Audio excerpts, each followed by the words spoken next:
kasih Datuk Ketua. Dalam perbahasan saya bangkitkan bukanlah persoalan itu satu yang dapat diputuskan kerana kedua-duanya bersifat unjuran, ya. Jadi ia merupakan probability, ya, keberangkalian berlaku di atas andaian-andaian telah dibuat. Persoalannya Datuk Ketua adalah apabila unjuran yang setinggi itu dibuat, maka unjuran KDNK 5 hingga 600 pada 2012, ya, sekaligus unjuran yang tinggi itu akan membawa fiscal deficit, ya, rendah pada unjuran 4.7. Bayangkan kalau pertumbuhan tidak setinggi itu, maka KDNK yang tidak silap saya pada angka 899 bilion, ya, tentunya akan jadi lebih rendah, dan sekaligus juga, ya, maka fiscal deficit akan terus lebih besar. Jadi oleh kerana itu, ia juga membawa serentak dengan itu, apabila pertumbuhan tidak setinggi yang diunjurkan, maka pendapatan juga akan terjejas. Ya, dengan kata lain, seperti mana yang kita dapat lihat, maaf dan dia kena panjang sikit, dalam tahun yang lalu penambahan pendapatan hanya pada paras 0.6%.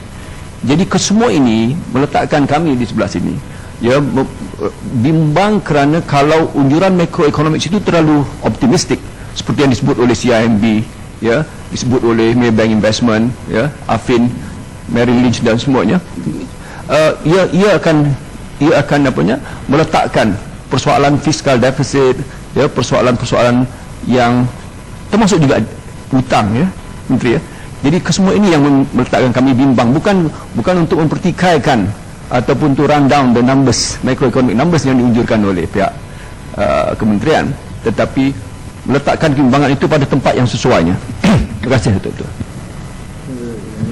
Isu yang dibangkit oleh Muhammad berkaitan, kalau boleh, kalau Matambau. Terima kasih. Terima kasih. Saya terima penjelasan yang Muhammad bahawa unjuran ekonomi baik pertumbuhan atau defisit itu tidak semestinya tepat atau persis, kerana ia juga berkaitan dengan persekitaran ekonomi dunia dan sebagainya.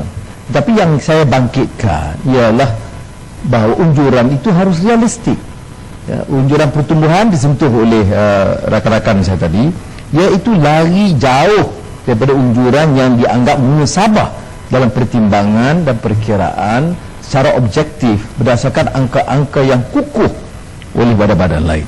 Saya bawa umpamanya hal yang berkaitan defisit. Tahun 2009 dalam belanjawan sulung yang Muhammad Perdana Menteri mengangkat Menteri Keuangan, defisit,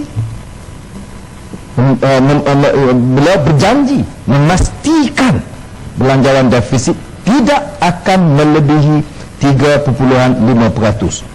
Dan kalau kita lihat ucapan yang Muhammad pekan dalam pembentangan bajet 2009, menyebut bahawa defisit fiskal dianggap meningkat kepada 4.8%.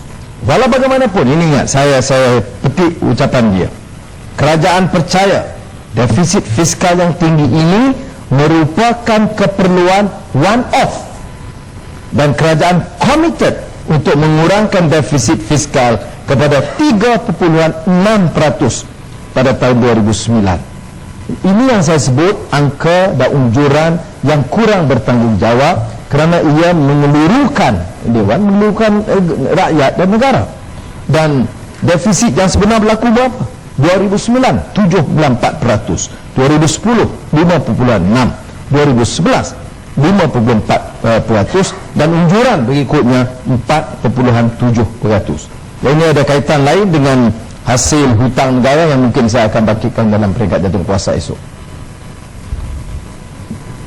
Betul Ketua, mengenai isu dibangkitkan oleh Kuala Selangor dan Pematang Pauh ini kan saya sentuh kemudian ada di dalam ucapan saya. Apa yang dibangkitkan oleh Muhammad Selayang, ada dua aspek yang kita lihat. Satu, kita lihat dalam konteks IMF sendiri membuat unjuran bahawa dalam konteks Malaysia kita diunjurkan akan mencapai pertumbuhan 5.2% pada tahun ini, dan pada tahun hadapan 5.1%. Dan saya juga lihat dari segi kedua, dalam konteks track record Saya setuju tadi menyatakan bahawa unjuran-unjuran yang agak konservatif dibuat 36%, 46%, ada juga yang positif, umpamanya Citibank 6.1%, Moody's Economy 6%. Saya tengok dari segi track record. Saya mengambil contoh pada tahun 2009, umpamanya World Bank memandaikan ekonomi kita jatuh 2%, CIMB jatuh 3%, minus 3%, RHB minus 3.5%, tetapi kita telah capai minus 1.7%, mana lebih daripada jangkaan tersebut. Mana track record kita itu baik. Dan pada tahun 2010, IMF jangka pertumbuhan kita 2.5%, World Bank 4.2%, CIMB 7%, RHB 6.8%, kita capai 7.2%. Makna dari segi track record itu, kita boleh memberi keyakinan bahawa cara yang kerajaan buat yang begitu realistik ini kita jangka insya-Allah akan tercapai. Kemudian berkenaan dengan isu defisit berterusan, saya tidak mahu kita berbincang perkara yang lalu. Kita berbincang sekarang dalam konteks tahun 2012. Apakah defisit ini akan pada 4.7% atau lebih tinggi lagi? Dalam hubungan ini, pertama sekali saya ingin menyatakan bahawa dari segi perbelanjaan kita memang bertambah. Tahun 2009 kita tidak berelak daripada kegawatan ekonomi dan kita menyediakan pakej rancangan. Dan kemudian pada tahun 2010 di atas kepimpinan baru Yang Berhormat Perdana Menteri memperkenalkan NKRA, kemudian memperkenalkan NKA. Ini tentu memerlukan perbelanjaan mengurus dan perbelanjaan pembangunan yang besar.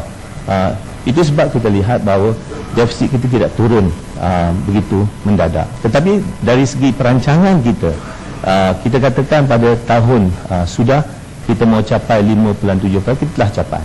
Pada tahun ini kita jangka kita akan capai 5.4%, sehingga bulan Oktober ini berdasarkan cash flow kementerian, kita buat pemantauan, kita telah capai 5.4%, lagi 2 bulan insya-Allah kita akan capai 5.4%, dan tahun depan 4.7%. Tapi apa yang dan dalam konteks ini kita mempunyai kebimbangan adakah ini akan tercapai ataupun tidak. Dalam hubungan ini kita mesti pastikan bahawa pendapatan negara dan juga pendapatan negara akan terus bertambah, manakala perbelanjaan kita akan terus dapat dikurangkan. Sehubungan dengan itu, apa yang telah kita lakukan, kita mengadakan public finance lab, di mana kita mengkaji dari segi kutipan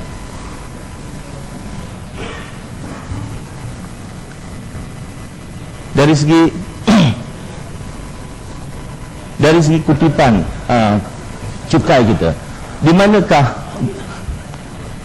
manakah loophole dari segi kutipan cukai oleh lembaga hasil dan juga custom. Kita telah mengadakan satu lab dan kita dapati bahawa kita masih boleh untuk memperolehi lebih banyak pendapatan. Dan ini telah kita lihat pada tahun ini bahawa pendapatan yang dikutip oleh lembaga hasil telah meningkat beberapa ratus. Dan bagi unjuran tahun hadapan kita agak konservatif, bermakna bahawa peningkatan pendapatan yang diperolehi melalui public finance lab itu tidak kita faktorkan pada tahun hadapan. Kita buat secara konservatif. Di samping itu kita juga tahu bahawa kita sekarang sedang melaksanakan yang kita katakan monetization of assets. Aset-aset yang tidak digunakan oleh kerajaan kita jual, dan kita jangka boleh perolehi 1.2 bilion ringgit dari penjualan tersebut yang tidak juga kita masukkan dalam pendapatan untuk tahun hadapan. Dari segi perbelanjaan, kita tahu bahawa kita berusaha untuk mengurangkan perbelanjaan dalam rancangan Malaysia ke-10.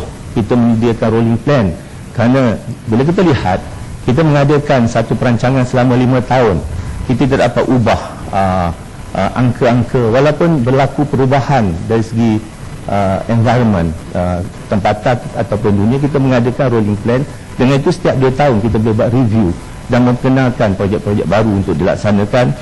Kita juga mengadakan pengurusan nilai bagi projek 50 juta ke atas. Ianya berfaedah kerana kita tahu hospital umpamanya yang dibina sebelum ini dibandingkan dengan yang kita adakan pertandingan untuk hospital yang lebih berkualiti dan harga yang lebih rendah, kita dapati bahawa kos boleh dijimatkan. Begitu juga kita menggunakan beberapa pendekatan lain.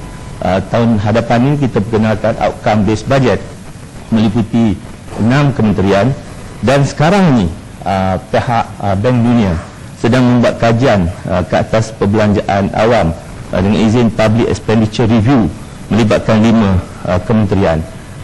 Kita yakin bahawa ini akan dapat memastikan kita boleh memperolehi 4.7% defisit.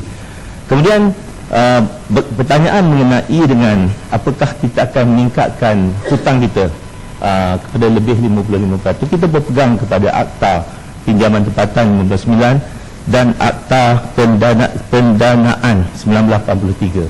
Maknanya dalam konteks pinjaman, ia tidak boleh melebihi 55% daripada KDNK. Bagi pinjaman luar, tidak boleh lebih daripada 35 bilion ringgit. Dan untuk masa ini, untuk makluman semua, apabila kita bercakap soal hutang dalam negara, hutang negara, kita tidak melihat semata-mata dalam konteks nisbah antara hutang dan juga KDNK.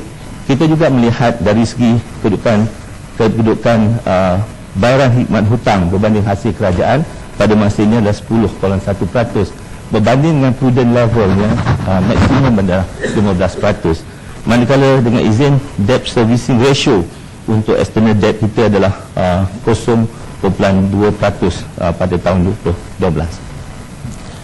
Di samping itu, untuk makluman ahli yang berhormat, dalam kita menyediakan dasar fiskal, kita menetapkan 3 ciri-ciri yang mesti dipatuhi oleh Kementerian Kewangan. Satu, current account dengan izin current account balance. Ini mesti. Kemudian konsolidasi fiskal dengan memastikan bahawa defisit kita akan capai tahap yang ditetapkan. Kita unjukkan pada tahun 2015 itu baru akan pergi ke 3% ke bawah, manakala debt to GDP mesti tidak